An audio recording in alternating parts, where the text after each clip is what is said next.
I work with a family, a young couple actually. Could not get married for many years. Name is the Bahar. Husband, wife, in their 40s. Past 2 years. They got married 2 years ago. Tremendous family. They live in the old city. They do tremendous chesed. They come from very diverse backgrounds. Yosef Bahar is a Hollywood writer and producer. He was married to a niece of Rabbi Shmuel Kamenetsky. Tremendous shidduch, 40 years plus. And they started doing chesed right off the bat. And 2 months after they got married, they were approached by Jeff Seidel, who does kiruv in the old city. And Jeff said to them, maybe you can help. There's 7 young kids not from Argentina. And they're sort of wild, bachrim. They don't know much. They came to join the yeshiva to learn Torah. They all got kicked out as a group. They're on the streets. The leader's name is Mati. And there they are on the streets. What's going to be with them? Yosef and his wife Chaya Sarah said, bring them to our house. And the 7 boys, they came over. And Yosef and Chaya Sarah fed them and said, you guys are staying with us. And the next day, they opened a yeshiva in their 1-bedroom apartment.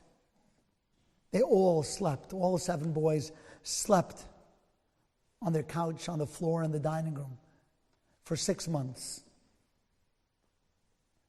And one of the first days, he taught them the Shema. And he put on them tefillin. And he went down to Esha Torah. And in Esha Torah, he got Rabbeim to come and learn with them. And he was mechazik them, and they would scream, Shema Yisrael, with this kavanah that only these kind of kids should just feel it with that raw, visceral emotion. Thank you for giving us this family, rescuing us from the streets, and teaching us Torah.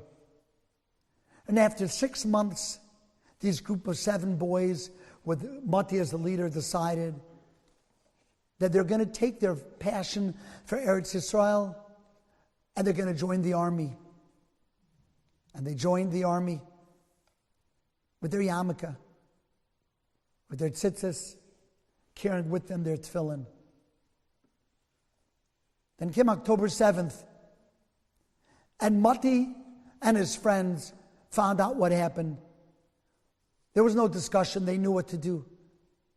They jumped into a car, and they drove as quick as they could to the nearest location.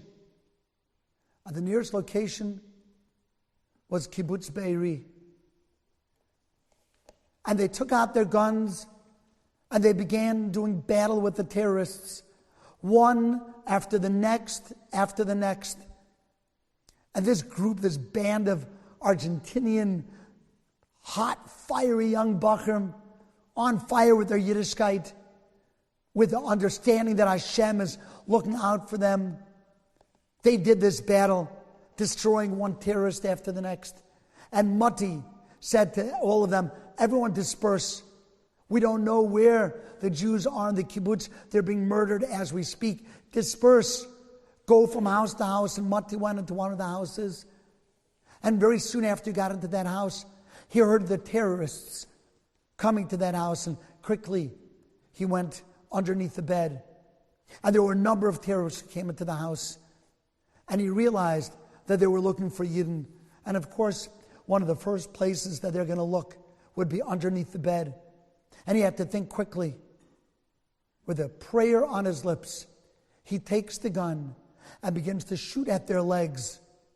And he shoots them one after the next, and they go crumpling to the ground, holding the legs and knees in agony. He gets out from the bed, aims his rifle at them, and destroys them one after the next. He meets up with his friends, and slowly but surely, they took care of all of the terrorists who were there, who had murdered so many Yidden in Be'eri. And when they felt that the coast was clear, and everything was silent, they began to scream out. You are safe. Yidden, listen, you are safe. I'm sorry.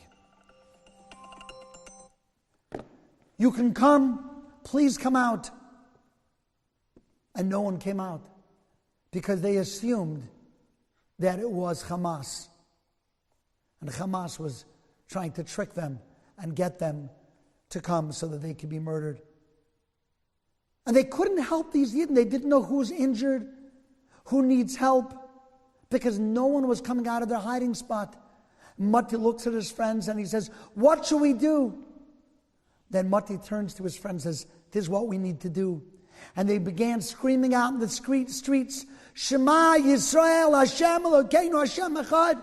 We just learned this. Ve'ahavta Hashem Elokecha, b'chol levavcha, or b'chol nafshecha, b'chol modecha. And when the Yidden who are hiding in Be'eri heard not just the Shema, but the continuation of the Shema, they understood that this was the IDF and that they were saved. Sometimes that's all Hashem wants.